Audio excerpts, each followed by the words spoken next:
الحمد لله والصلاة والسلام على سيدنا محمد وعلى آله وأصحابه أجمعين. الحمد لله والصلاة والسلام على سيدنا محمد وعلى آله وأصحابه أجمعين. أما بعد فأعوذ بالله من الشيطان الرجيم. بسم الله الرحمن الرحيم.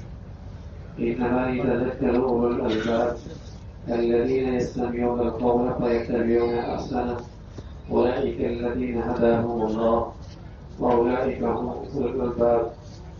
الذين يستمعون القول فيتبعون أحسنه أولئك الذين هداهم الله وأولئك هم أولو الألباب.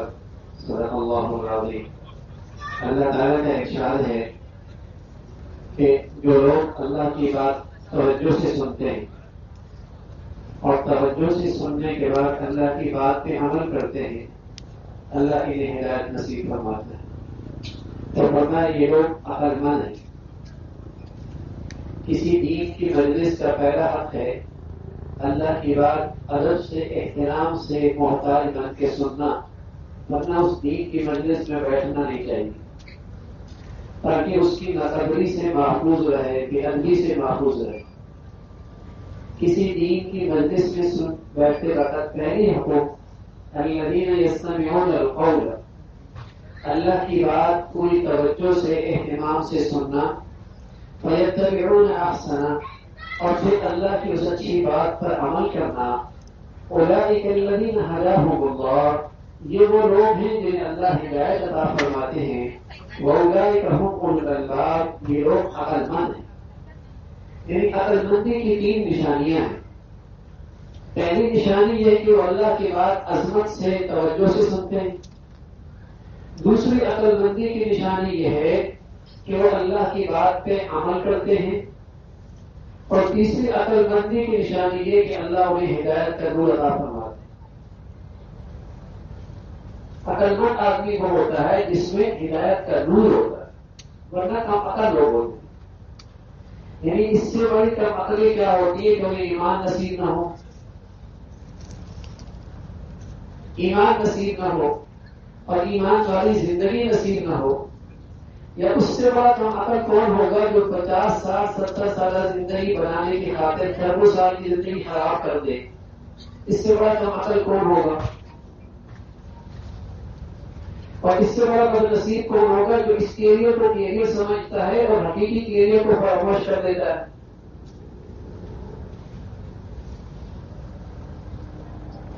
وہ کم عقل آدمی ہے، اس لیے کافر کبھی عقل مند نہیں ہو سکتا اور کبھی کافر انصاف پسند بھی نہیں ہو سکتا. اللہ نے کہا وہ سب سے بڑا ظالم ہے. اور اس ظلم کی نحوست یہ ہے کہ وہ خربوں سال کا کیریئر بھول جاتا ہے اور 60-70 سال کی زندگی کیریئر سمجھتا ہے. اسی کے خاطر وہ اپنی پوری زندگی کی پلاننگ کرتا ہے. تو عقل مند آدمی وہ ہوتا ہے جو اللہ کی بات توجہ سے سنے اور پھر اس پر عمل کرے اور پھر اللہ اسے ہدایت کا نور نصیب فرمائے. فرمایا یہ ہے عقل مند لوگ. اللہ تعالیٰ نے ہمیں یہاں اکٹھا فرمایا ہے. میرے عزیزوں، ہم نے ظہر کے بعد بھی عرض کیا تھا کہ یہاں کا سب سے بڑا عمل دعا ہے اور دعا کا سب سے بڑا جز سچی توبہ ہے. اگر توبہ سچی نہیں ہوئی تو دعا کی قبولیت میں میری زندگی گناہ رکاوٹ بن جاتے ہیں. اس لیے کہ ہر گناہ کسی کافر قوم کی میراث ہے اور گناہ پر اللہ کا غضب ہوتا ہے. تو جب توبہ کر لیں گے تو اس مغزور قوم سے نکل کر اللہ کے دوستوں میں شامل ہو جائیں گے. یہاں سے جاتی ہوئی یہ نیت نہ کریں کہ میرے کچھ گناہ تو رہیں گے، کچھ گناہوں کے ساتھ تو میں زندگی گزاروں گا. یعنی گویا کہ آپ یہاں سے فیصلہ کر کے یہ نہ جائیں کہ میں اللہ کے ناراض والے لوگوں کی زندگی گزاروں گا جن پر اللہ کا غضب ہے. یا تو یہ عزم کر کے جائیں کہ اللہ کے دشمنوں کی اس میراث سے میں توبہ کرتا ہوں، میری زندگی میں کوئی گناہ نہیں رہے گا. اگر آپ نے یہ سچی توبہ کر لی تو ہمیں سچے نبی نے بشارت دی ہے کہ حاجی یہاں سے یوں نکلتا ہے میدان عرفات سے جیسے ابھی اماں کے پیٹ سے نکلا. اگر ایسی سچی توبہ خوش نصیب آدمی کو نصیب ہو گئی تو اس کی زندگی کا سب سے اچھا دن ہو جائے گا. اگر کسی حاجی کو آج یہ ایسی توبہ نصیب ہو گئی تو اس کی زندگی کا سب سے اچھا دن ہو جائے. اور سچی توبہ میں نے عرض کی تھی کہ اپنے ماضی کی شرمندگی، ندامت اور آئندہ گناہ نہ کرنے کا عزم، اور جن گناہوں میں مبتلا ہے اس سے دستبردار کہ میں آج کا یہ گناہ نہیں کروں. اور مخلوق کے جن میں سے جس کا حق دینا ہے سچے عزم کے ساتھ اللہ کے سامنے عہد کرے کہ میں ان کا حق پورا واپس کر دوں گا. یہ 4 شرائط ہیں. یہ ہے سچی توبہ. التائب من الذنب کمن لا ذنب له. فرمایا یہ توبہ کرنے والا ایسا جیسے اس نے گناہ کیے. اسی میدان میں ایک اور پیغام ہے. اللہ کے نبی صلی اللہ علیہ وسلم جو حج فرما رہے تھے اور اونچنی پہ تشریف فرما تھے. اصل کی بات کا وقت ہے جو ابھی ہم موجود ہیں. یہ وقت بہت تھا. اتنے میں جبرائیل امین آئے اور جبرائیل امین آئے اور ایک پیغام لے کے آئے. اور وہ پیغام کیا تھا؟ وہ پیغام قرآن کی آخری آیت تھی اور اس کے اندر اہل ایمان کے لیے بہت بڑی خوشخبری تھی. اور وہ اتنی بڑی خوشخبری تھی کہ یہودی کو جب پتہ چلا کہ آج مسلمانوں کو یہ خوشخبری ملی ہے تو وہ یہودی مسلمانوں سے کہنے لگا اگر یہ خوشخبری ہمارے مذہب میں ہوتی اور ہمارے دین میں ہوتی تو ہم اس دن کو عید مناتے. تو یہ بات جو حضرت عمر رضی اللہ عنہ کو پتہ لگی تو فرمانے لگے الحمدللہ جس دن اللہ نے ہمیں اس کی خوشخبری دی ہے اس دن مسلمانوں کی 2 عیدیں تھیں. ایک عرفہ کا دن تھا اور دوسرا وہ جمعے کا دن تھا.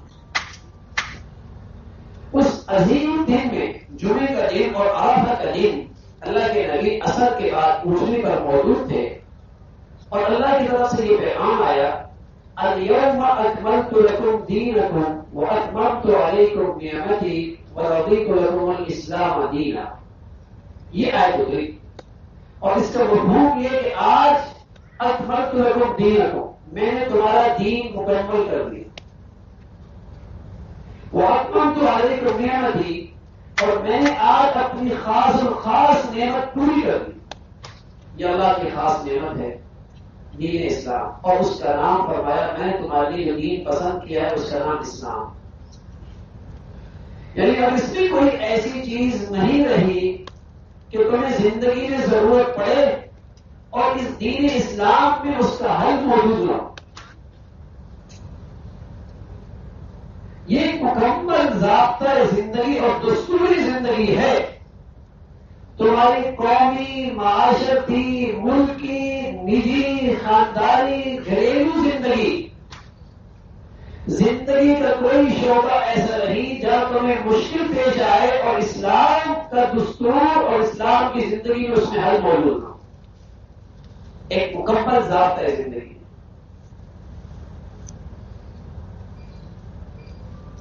اور یہ مکمل ضابطہ زندگی اللہ نے کیوں دیا مسلمانوں کو تاکہ اس دنیا میں مسلمان ناکام ہو جائیں.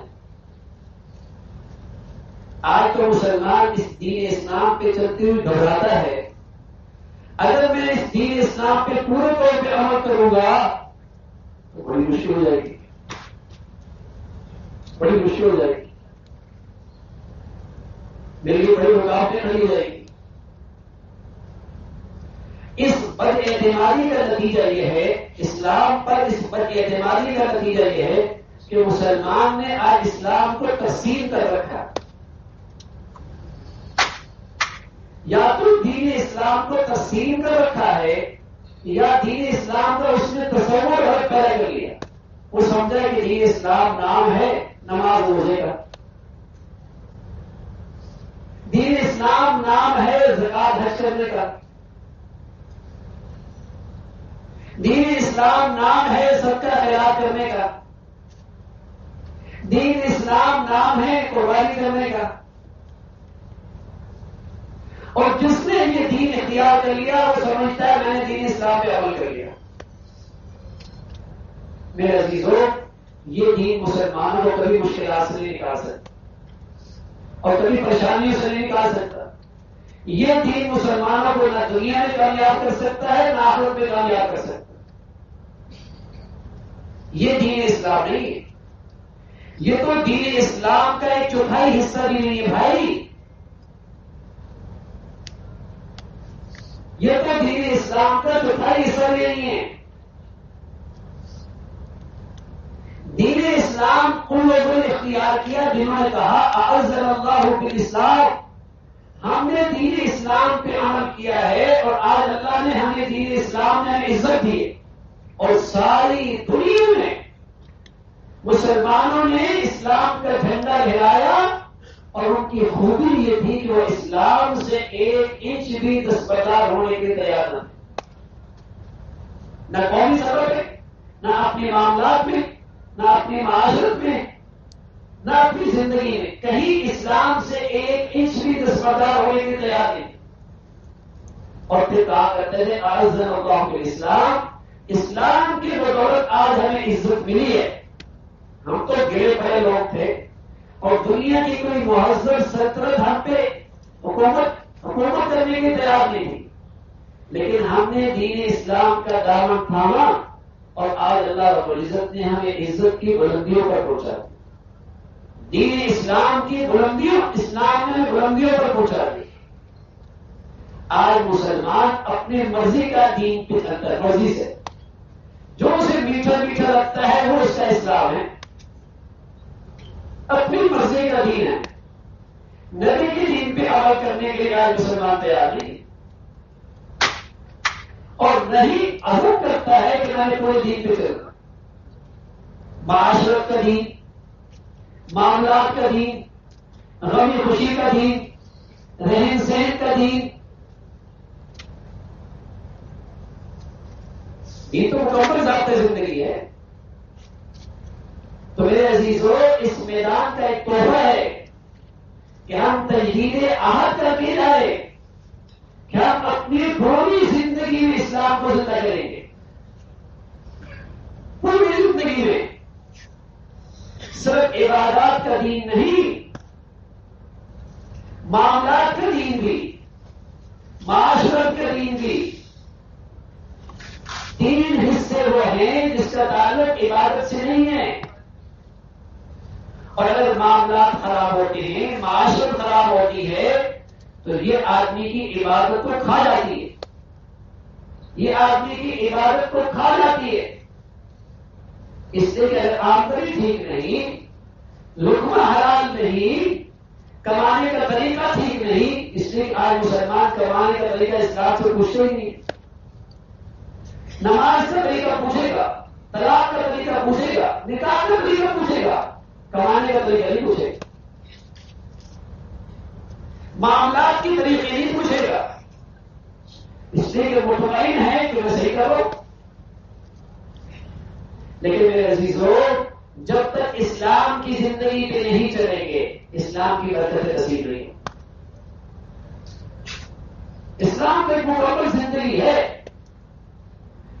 لیکن آج اسلام کا تصور غلط ہو گیا. اس کی جس اسلام کے حصے میں عمل نہیں کر رہے ہوتے اس سے توبہ ہی نہیں کرتے، اس سے توبہ ہی نہیں کرتے. اس لیے کہ ہر آدمی جتنا اسلام پہ چل رہا ہے سمجھ رہا ہے کہ میں اسلام پہ چل رہا ہوں توبہ کس سے کروں، میں تو غلط کر ہی دیا. اور صحابہ کی شان یہ تھی، عمر رضی اللہ تعالیٰ عنہ حذیفہ ابن یمان کی خدمت میں آئے، کہنے لگے حذیفہ مدینہ کے منافقین کے نام تو اللہ کے نبی بتا کر گئے ہیں، میں یہ نہیں پوچھ رہا مدینہ میں کون کون منافق ہیں، میں صرف یہ پوچھنا چاہتا ہوں اور منافقین میں میرا نام تو نہیں ہے. ہمیں تو کبھی خیال ہی نہیں آتا، ہمیں تو کبھی خیال ہی نہیں آتا کہ ہم بھی کبھی اللہ کے سامنے اس انداز میں اپنا قصور پیش کریں اور اللہ کے سامنے اپنے اس نفاق کو اس انداز میں پیش کریں.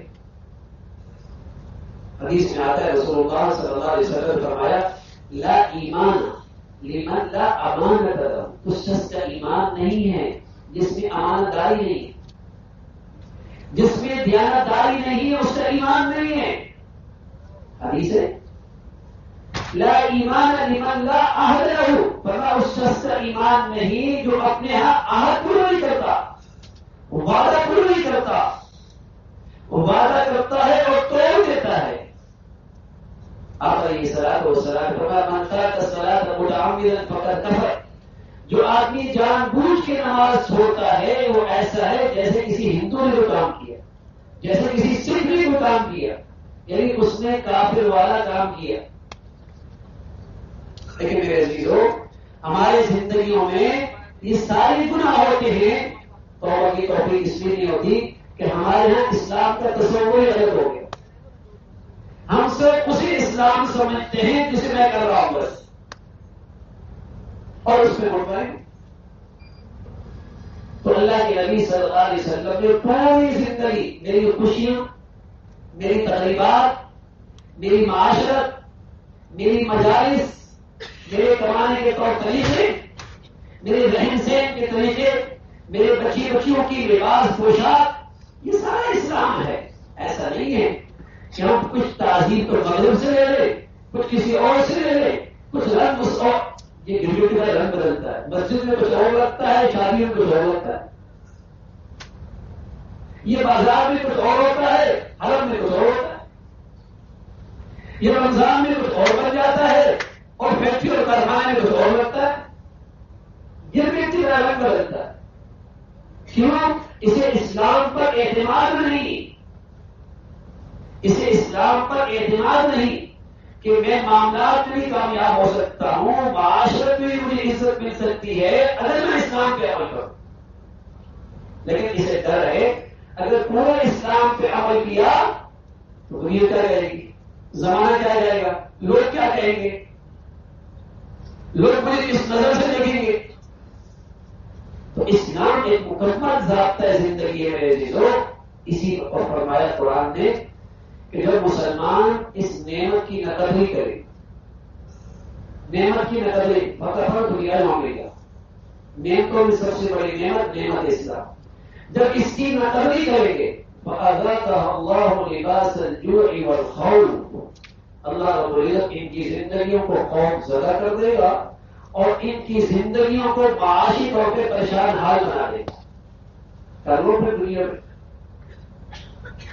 جب نعمت اسلام کی نقدری کریں گے تو اللہ مسلمانوں کی زندگیوں کو خوف زدہ کر دیں گے اور معاشی طور پہ پریشان حال کر دیں گے، کیا غریب کیا امیر، اور ہر شخص کی زندگی میں خوف، ورنہ لباس الخوف، خوف کا لباس، آدمی جس حال میں بھی ہوتا ہے 24 گھنٹے میں اس کی جسم پہ لباس ہوتا ہے، اگرچہ بدلتا رہتا ہے، سونے کا لباس الگ ہے، ایکسرسائز کا الگ ہے، دفتر میں جانے کا الگ ہے، شادی میں جانے کا الگ ہے، لیکن جسم پہ لباس ہوتا ہے۔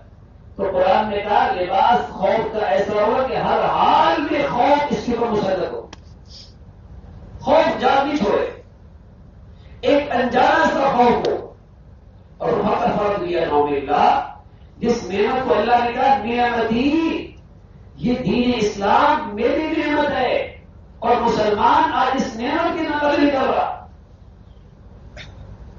اس نعمت کی نقل نہیں کر رہا، اس کو دوسروں کی تہذیب اچھی لگتی ہے، دوسروں کے طور طریقے لباس اچھے لگتے ہیں، دوسروں کی خوشیوں کے انداز اچھے لگتے ہیں، کمانے کے طریقے غیروں کے اچھے لگتے ہیں، غیروں کے نظام تعلیم اچھا لگتا ہے، نظام حکومت غیروں کا اچھا لگتا ہے، اسلام کا اچھا لگتا ہے۔ یہ دل سے اسلام کو قبول کرنے کے تیار نہیں ہے اور اسے اسلام پر اعتماد نہیں ہے کہ اسلام کو دنیا آخرت میں بلا دے سکتا۔ سب سے بڑا المیہ ہے کہ آج مسلمانوں کو اسلام پر خود اعتماد نہیں کہ ہماری دنیاوی تمام مشکلات کا حل اسلام میں، ہماری دنیاوی تمام پریشانیوں کا حل اسلام میں، ہماری قومی اور گھریلو زندگی تک تمام مسائل کا حل اسلام میں ہے۔ کئی مسلمانوں کی زبان سے یہ نکلتا ہی نہیں کہ ہمارے مسائل کا حل اسلام میں، تو کیا مطلب ہے؟ اللہ کے نبی کوئی ایسا دین لے کے آئے ہیں جو اس زمانے میں نہیں چل سکتا، یا ناقص اور نامکمل دین کے آئے ہیں، الیاذ باللہ، یا اللہ کے پاس علم کامل نہیں تھا، اس زمانے کے مطابق دین نہیں دیا، الیاذ باللہ۔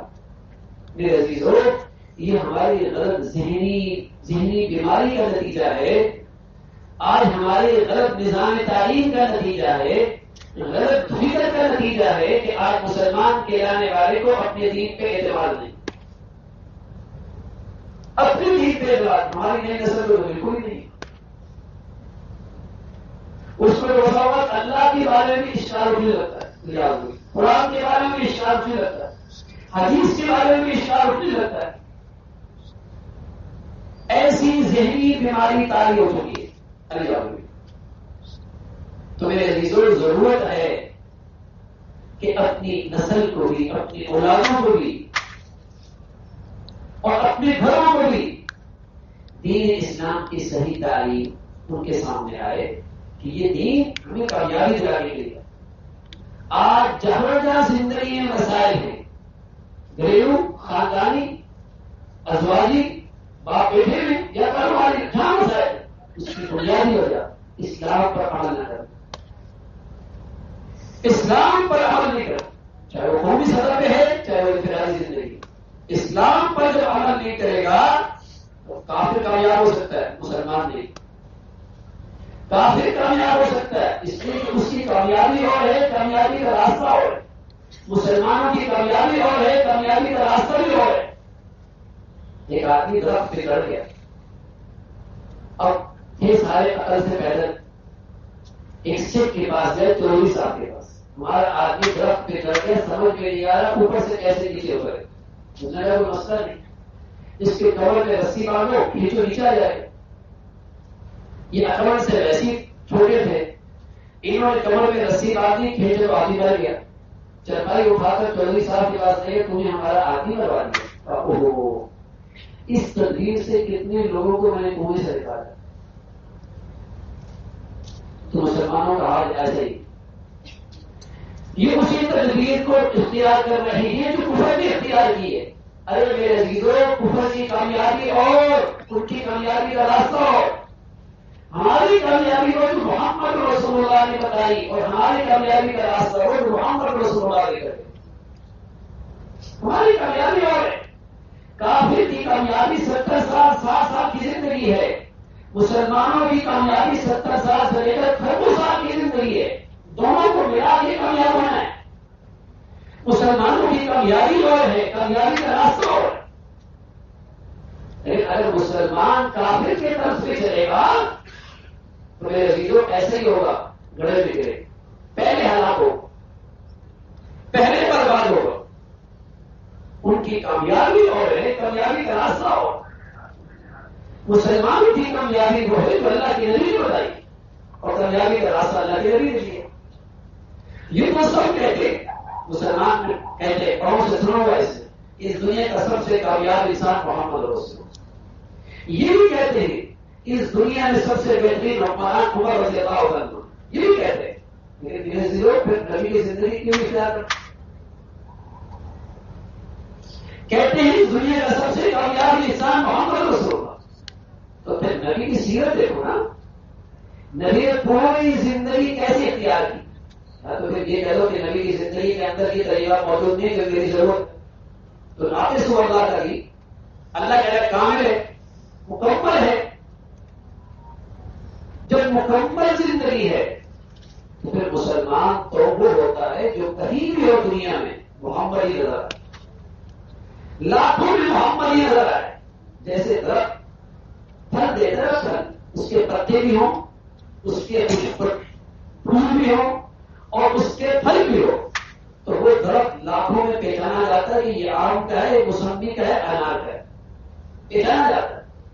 مسلمان جب تازہ مسلمان ہوتا تھا تو مشرق میں ہوتا ہے یا مغرب میں، شمال میں ہوتا ہے یا جنوب میں، لاکھوں میں میری یہ بچی بیٹی پہچانی جاتی ہے کہ یہ محمد ہی ہے، یہ مسلمان بچی ہے۔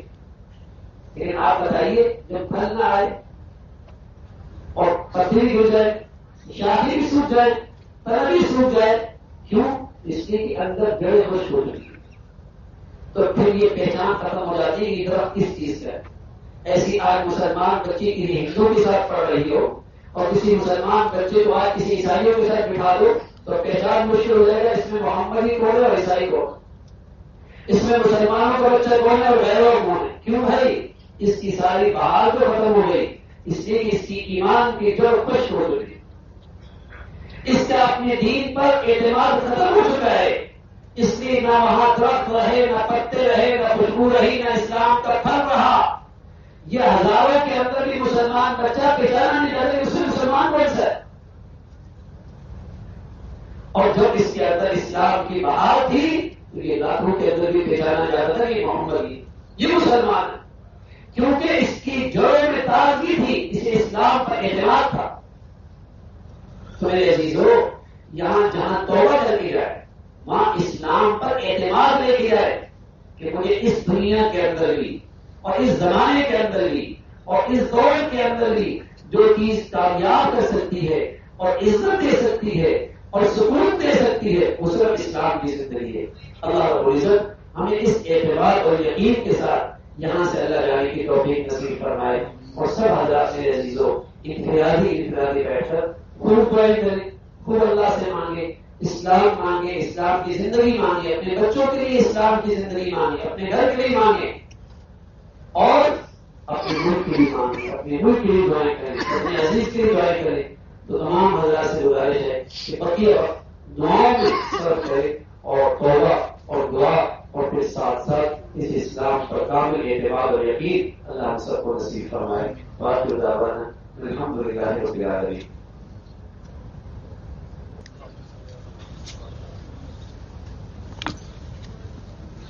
اللهم صل على سيدنا محمد وعلى آل سيدنا محمد وبارك وسلم۔ اللهم صل على سيدنا محمد وعلى آل سيدنا محمد وبارك وسلم۔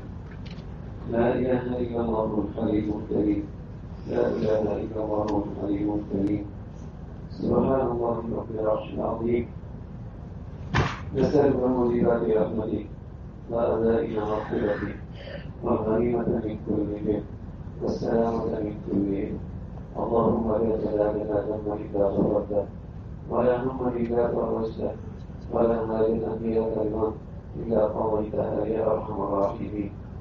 ربنا ظلمنا أنفسنا وإن لم تغفر لنا وترحمنا لنكونن من الخاسرين. ربنا اغفر لنا ولإخواننا الذين سبقونا بالإيمان ولا تجعل في قلوبنا غلا للذين آمنوا ربنا إنك رؤوف رحيم. ربنا آتنا في الدنيا حسنة وفي الآخرة حسنة وقنا عذاب النار. ربنا آتنا في الدنيا حسنة وفي الآخرة حسنة وقنا عذاب النار. ربنا هب لنا من أزواجنا وذرياتنا قرة أعين واجعلنا للمتقين إماما.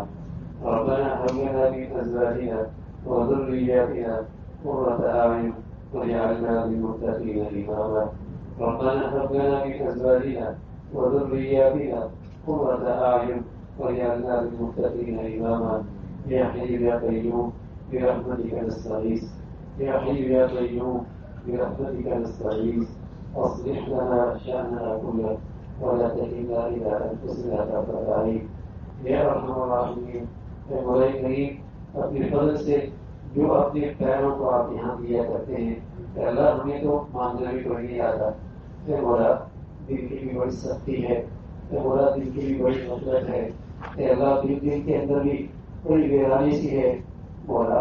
تیری نبی کا کہا کہ اللہ اس زبان کو الفاظ ہم بھی کہہ رہے ہیں اور تجھ سے دعا کر رہے ہیں، مولا ہماری سبھی کی دل کی سختی کو دور فرما دے، اے مولا ہمارے دل کی سیاہی کو ختم فرما دے، اے مولا ہم کو بھی دل کی پاکیزگی اور دل کی صفائی نصیب فرما دے، اے مولا ہمیں بھی رقیق دل نصیب فرما، اے اللہ اس میدان کے کچھ دل کے آنسو ہمیں نصیب فرما دے، اے مولا اس میدان میں کچھ دل کے سچے انعامت کے آنسو ہمیں نصیب فرما دے، اے اللہ ہمیں خالی ہاتھ یہاں سے واپس نہ فرما، مولا ہماری فضلت کو نہ دے، ہماری دل کی سختی اور سیاہی کو نہ دے، اے مولا اپنا کرم فرما دے، جیسے یہ تیرے پیارے بندے کیسے کیسے نیک بندے اور کیسے کیسے اولیاء اللہ تیرے دربار میں اکٹھے ہیں، اور ہم جیسے گنہگار بھی ہیں، اے اللہ ہم جیسے خطاکار بھی ہیں، اے مولا اے اللہ دل کی سیاہی بھی بہت ہے اور دل کی سختی بھی بہت ہے، اے اللہ اپنے نیک بندوں کی توبہ جو یہاں تیرے دربار میں اور اس میدان میں حاضر ہیں، اے اللہ جیسے ان کی دعائیں آپ قبول فرما رہے ہیں، اللہ گنہگاروں کو قبول فرما، اے مولا ہماری گناہگاروں کے قبول فرما. اے مولا ہم سب کو صاف دل نصیب فرما. اے مولا پاک دل نصیب فرما. ہماری سیاہیوں کو دور فرما دے. ہمارے گناہوں کو معاف فرما دے. اے مولا ہمارا عزم بھی کیا عزم ہے. اے مولا ہماری نیت بھی کیا نیت ہے. اے مولا ہماری توبہ بھی بڑی کمزور سی ہے. لیکن مولا کب تک ہم گناہوں کی زندگی گزاریں گے. اے اللہ کب تک گناہوں کی نحوست کی زندگی گزاریں گے. اے مولا کب تک تیری ناراضگی کے ساتھ ہمارا جینا ہوگا. مولا ہم سب کو معاف فرما دے. اے مولا ہم سب کو معاف فرما دے. مولا یہاں سے ہمیں اپنی فرما برداری کی زندگی دے کر اے اللہ روانہ فرما. اے اللہ ہمیں بخشش کا اور مغفرت کا پروانہ دے کر اے اللہ روانہ فرما. اے اللہ ہم سب کی بخشش فرما دے. اے مولا ہم سب کی بخشش فرما دے. مولا ہمیں دیکھ کی سچی ندامت دے دے. اے اللہ دیکھ کی سچی شرمندگی نصیب فرما دے. مولا اپنا کرم فرما دینا. اے مولا اپنا کرم فرما دے. ہمیں تقوی کی زندگی دے. اے اللہ ہمیں گناہوں سے پاک زندگی دے دے. مولا ہمیں غیروں کے حوالے نہ فرما. ہمیں شریعوں کے حوالے نہ فرما. ہمیں بے دینوں کے حوالے نہ فرما. اے مولا ہمیں نفس اور شیطان کے حوالے نہ فرما. اے مولا ہم تو تیرے سہارے جینا چاہتے ہیں. اے مولا ہم تو تیری رحمت کے سہارے جینا چاہتے ہیں. اے مولا ہم تو تیری مدد اور نصرت کے سہارے جینا چاہتے ہیں. مولا ہمیں غیروں کے حوالے نہ فرما. اے مولا ہمیں صرف اپنا در نصیب فرما. اپنے در کی زندگی نصیب فرما. اپنی پسند کی زندگی نصیب فرما. اپنے حبیب کا سچا غلام بنا. اے مولا اپنے حبیب کا سچا غلام بنا.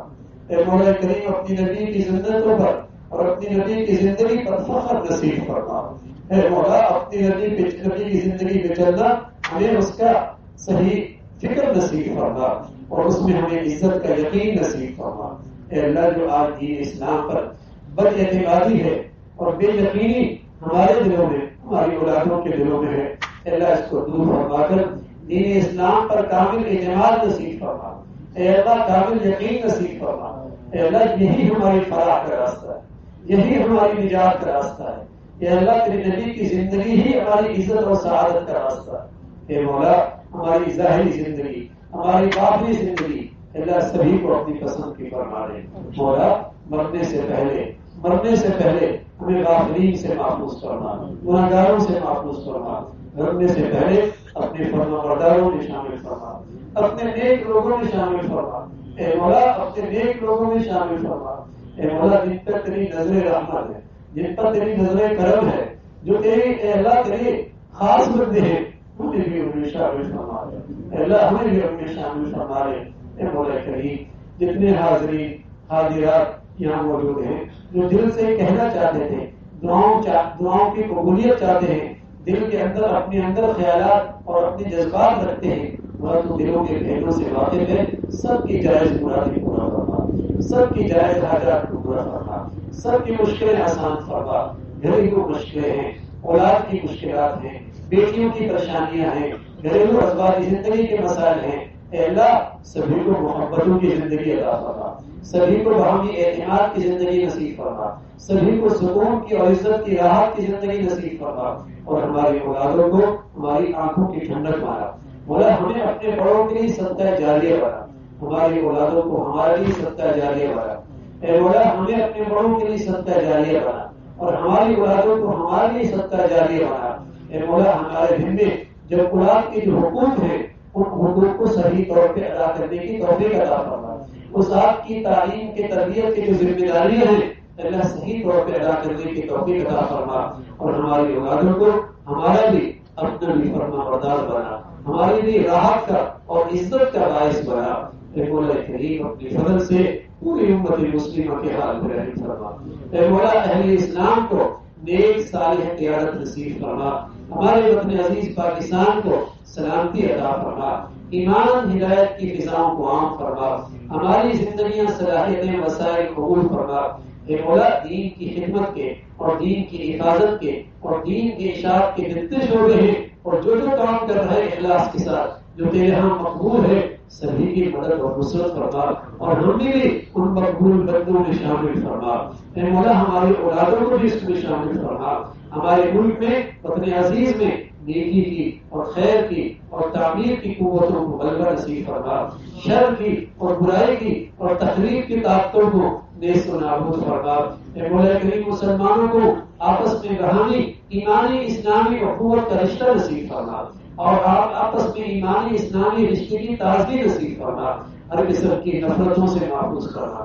اے مولا کریم پیارے حبیب صلی اللہ علیہ وسلم نے اس میدان میں اپنی امت کے لیے اور ہمارے لیے جتنی خیر مانگی ہم سب کو نصیب فرما، اور جن شرور سے پناہ مانگی ہم سب کو محفوظ فرما۔ اے مولا ہم سب کو محفوظ فرما۔ اے مولا چند گھنٹے اور چند گھڑیاں اس میدان میں باقی ہیں، جو آپ چاہتے ہیں اے اللہ وہ مانگنا نصیب فرما، جو آپ کو پسند ہے وہ دعا کرنے کی توفیق عطا فرما، جیسے مانگنا آپ کو پسند ہے وہ الفاظ نصیب فرما، وہ کیفیات نصیب فرما۔ اے اللہ جیسی ندامت اور جیسی سچی توبہ آپ پسند فرماتے ہیں اے اللہ ہمارے دلوں میں ویسی اس کی توفیق نصیب فرما، ہمیں وہ الفاظ نصیب فرما، وہ دل کی سچی شرمندگی نصیب فرما۔ اے اللہ ان آخری گھڑیوں میں ہمارے مردوں کو بھی ہماری عورتوں کو بھی اپنی پسند کی دعا نصیب فرما، اپنی پسند کی توبہ نصیب فرما، اپنی پسند کی عبادت نصیب فرما، غفلت سے محفوظ فرما، اس گھڑی کی ان گھڑیوں کی ناقدری سے محفوظ فرما، اس عظیم نعمت کی ناشکری سے محفوظ فرما۔ اے مولا ہم سب کی بخشش فرما دے، اے مولا ہم سب کو معاف فرما دے، اے مولا ہم سب کو معاف فرما دے، اے مولا ہم سب کو معاف فرما دے، اے مولا کریم تمام حجاج کی بخشش فرما دے، اپنے فضل سے اس حج کے سفر کو تمام حجاج کے لیے سلامتی کا بنا، عافیت کا بنا، اس کو ہر قسم کے آفات سے حادثات سے محفوظ فرما۔ اے مولا کریم حج کے جو اگلے جو چند دن باقی ہیں سہولت کے ساتھ عافیت کے ساتھ حج کے اعمال کرنے کی توفیق عطا فرما، اور سارے اعمال اپنی رضا والے کرنے کی توفیق عطا فرما، مشقتوں سے محفوظ فرما، شکوے شکایت سے محفوظ فرما، ہر قسم کی بد اخلاقی سے محفوظ فرما، اچھے اخلاق کے ساتھ میٹھے بول کے ساتھ صبر کے ساتھ شکر کے ساتھ یہ پورا حج کا سفر ہم سب کو نصیب فرما۔